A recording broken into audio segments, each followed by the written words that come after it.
शिक्षक जिनकी बहाली 1500 रुपया पर हुआ था, उनको अभी जो है 35,000 40,000 कर दिया गया है। हम लोगों का उनसे पहले 2,000 प्रति माह किया गया था मानदेय, लेकिन अभी भी हम लोगों को 9,680 रुपया EPF काट करके क्या नहीं करता। Death keeps no calendar. हम लोग निर्णय ले लेंगे अंततः जो है, यदि हम लोगों का कल्याण नहीं करेंगे माननीय मुख्यमंत्री जी बिहार सरकार, तो निश्चित रूप से हम लोग एहतियात के तौर पर निर्णय लेकर के रहेंगे। इतना ही में नहीं मरेंगे, और जिस दिन हम लोग मरेंगे उस दिन 30,000 परिवार यहाँ रहेगा, अपने पूरे परिवार बाल बच्चों के सामने इसी टेंट में आग लगा के मर जाएंगे। जैसा कि आप देख रहे हैं, बिहार संविदा कर्मी शिक्षक सेवक शिक्षा सेवक तालीमी मरकज संघ पटना की ओर से महाधरना प्रदर्शन किया जा रहा है पटना के गर्दनी बाग में। बिहार के संविदा कर्मी लगातार धरना प्रदर्शन करते हैं, सुनवाई नहीं होती है, इसको लेकर क्या कहना चाहते हैं? नहीं, ऐसा नहीं है कि सुनवाई नहीं होती है, ऐसा नहीं है। पहले भी संविदा कर्मी आए थे यहाँ पे, धरना दिया था। बिहार में संविदा कर्मी, मैं बिहार महासंघ का, मैं प्रदेश का प्रवक्ता भी हूँ महासंघ का, संविदा कर्मी का। तो ऐसा नहीं है कि संविदा कर्मी के बारे में नहीं सुना जाता है। सब कुछ हो गया, मैंने सीधा समझिए ना कि मूर्ति बना के रख दिया गया, लेकिन उसमें प्राण डालना बाकी है। प्राण तभी डलेगा जब माननीय मुख्यमंत्री महोदय या विभाग या वित्त विभाग उनको पूरे परिवार का भरण पोषण के लिए उनको उतनी राशि दे दें जितना में उनका परिवार चले। लगातार आप समान वेतन के लिए धरना प्रदर्शन देते हैं, जो कि आपका मांगे में से एक है। क्या लगता है पूरी होगी सबकी मांगे? मुझे तो पूरा भरोसा है, यही कारण है कि मैं चलो मुख्यमंत्री द्वार वही लगाएंगे बेड़ा पार कार्यक्रम के तहत आज हम लोगों ने अनिश्चितकालीन धरना पर बैठे हैं आज से। और हम लोग का 3 सूत्री मांग में प्रथम मांग तो यही है कि मानदेय की वृद्धि नहीं, हमको प्राथमिक शिक्षक के समान हम लोग को वेतन फिक्सेशन किया जाए, मेरा प्रथम मांग है। और दूसरा मांग है शिक्षा सेवक नियमावली 2018 में जो कुछ हम लोग को परिवर्तन, अमूलचूल परिवर्तन करने की बात है, वो मेरा मांग है। और तीसरा मांग है अनुकंपा का लाभ।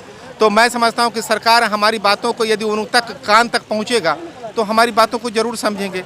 इसलिए कि सभी संविदा कर्मियों के बारे में उन्होंने चौधरी कमेटी में नाम दिए, चौधरी कमेटी में सारा से जो सिस्टम है, फैसिलिटी है, वो सारा चीज़ दिया गया। लेकिन अब क्या कारण है माननीय मुख्यमंत्री महोदय ये मानदेय फिक्सेशन में मैंने रुके हुए हैं, जिसके कारण वहाँ मतलब कागजी काम हो चुका है पर धरातल पे कुछ काम नहीं हुआ है। तो वो जमीन पर उनको लाना पड़ेगा। हम लोग चौधरी कमेटी से जाकर के हम लोगों ने मिला था, टोला सेवक तालीम मरकज को विशेष रूप से उन्होंने को सरकार के द्वारा बुला करके हम लोग को दिया गया, ऐसा नहीं कि नहीं। लेकिन वो मेन बात है यही ना कि जब राजा के पास जाइएगा काम करने के लिए तो काम खूब उछल कूद के कर दीजिए, लेकिन काम करिएगा तो कहेगा बहुत अच्छा काम कर रहा है। लेकिन जब आप कहिएगा शाम में जब हमारा पैसा दीजिए तो तनी कुछ कम में ले लो, वही हाल है अभी वर्तमान में। तो मैं इतनी जो महंगाई है तो इसमें तो हम आपके दरवाजे पर काम फ्री में कर देंगे, लेकिन हम जो जाएंगे घर तो बाल बच्चा हमको रोटी मांगेगा ना। परिवार का परवस्ती कैसे होगा, पढ़ाई कैसे होगा, शिक्षा कैसे होगा, दवा कैसे होगा, दारू कैसे होगा, सारे बाल बच्चे हमारे कैसे पढ़ेंगे लिखेंगे। इसलिए वो अब आगे पीछे ना करें। और हम लोगों का जो मानदेय फिक्सेशन जो चौधरी कमेटी का अनुशंसा प्राथमिक निर्धारण की बात है, उसमें महंगाई के बाजार के महंगाई के आधार पर हम लोगों का प्राथमिक का वेतन फिक्सेशन करना है, प्राथमिक फिक्सेशन करना है। तो मैं माननीय मुख्यमंत्री महोदय से मैंने उम्मीद करता हूं कि अब वो आगे पीछे ना हो, हम लोग की बात को समझें। हम आपसे जानना चाहते हैं कि आप लोग सेवा क्या देते हैं, हमारे समाज को क्या सेवा हम लोग अनवरत 8 घंटा देते हैं। हमारा मुख्य कार्य है विद्यालय एवं विद्यालय से बाहर 6 से 14 आयु वर्ग के महादलित अल्पसंख्यक समाज के बच्चों को उपचारात्मक शिक्षण देते हैं, उन्हें साफ सफाई करवाते हैं, उनके बालों में कंघी और उन्हें जागरूकता पैदा करते कि चलो विद्यालय की ओर। और उसी का कारण है कि आज मात्र 1% से भी कम बच्चे ड्रॉप आउट हैं। और हमारे महादलित समाज और पासमानदा समाज के बच्चे स्कूल, सरकारी स्कूल में यदि आप देख रहे हैं भीड़, तो वह वही बच्चा है, क्योंकि बड़ों घर के जो बच्चे हैं वह प्राइवेट स्कूल में पढ़ते हैं। और इसीलिए माननीय मुख्यमंत्री महोदय को राष्ट्रपति पुरस्कार साक्षरता के क्षेत्र में, साथ में हम लोग 15 से 45 आयु वर्ग की असाक्षर महिलाओं को भी साक्षर करने का काम करते हैं, जिसके बदौलत हम लोगों को पूरे भारत देश में बिहार का सम्मान मिला है। और इतना ही नहीं, हम लोग विद्यालय में जितनी भी कार्य है उसमें हम लोग अपनी सहभागिता निभाते हैं।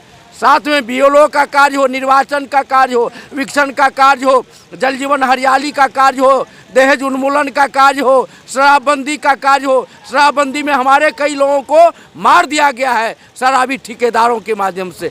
और ये मानव श्रृंखला की जितने भी, चाहे वह हमारा सर्वेक्षण का कार्य हो, राशन कार्ड बांटने की बात हो, सबों में हम लोगों ने मैट्रिक इंटर की ड्यूटी हम लोगों ने किया है। लेकिन मैं कह देना चाहूँ, इतना कार्य करते हुए सबों के लिए मात्र 24 घंटा का समय है और 8 घंटा हम लोग, वही हमारे शिक्षक जिनकी बहाली 1500 रुपया पर हुआ था, उनको अभी जो है 35,000 40,000 कर दिया गया है। हम लोगों का उनसे पहले 2000 प्रति माह किया गया था मानदेय, लेकिन अभी भी हम लोगों को 9,680 रुपया EPF काट करके मिलता है। ये कहाँ का न्याय है? एक ही स्कूल में माने उनसे ज़्यादा काम करने वाले हम लोग उनसे 2 घंटा ज़्यादा समय देते हैं, फिर भी हम लोग को कम मानदेय मिलता है। और इस कमर तोड़ महंगाई में हम लोग, I don't like this payable amount, इसलिए हम चाहते हैं ऑनरेबल मिनिस्टर साहब से कि हमारी पे फिक्सेशन हो, हमें जो है सो आपको कंपेशनेट जो है सो बेनिफिट मिले, ये सब हम चाहते हैं। एक तरह से कहा जाए तो सरकार की जितनी आकांक्षाई योजनाएं होती है उनको ये पूरा करते हैं, और इनका क्या दशा है, ये दुर्दशा है, ये बयां कर रहे हैं। लगातार आप लोग धरना प्रदर्शन देते हैं, फिर भी सरकार नहीं सुनती है। अगर ऐसा ही चलता रहा तो आगे क्या करेंगे? आगे क्या करेंगे? जब अनिश्चितकालीन धरना है तो निश्चित रूप से हम लोग तो 1 2 दिन 4 दिन 5 दिन 10 दिन तो देखेंगे। हमारा शेड्यूल 3 तारीख तक है। अंतिम होगा तो आत्महत्या भी होगा, हम लोग कर लेंगे।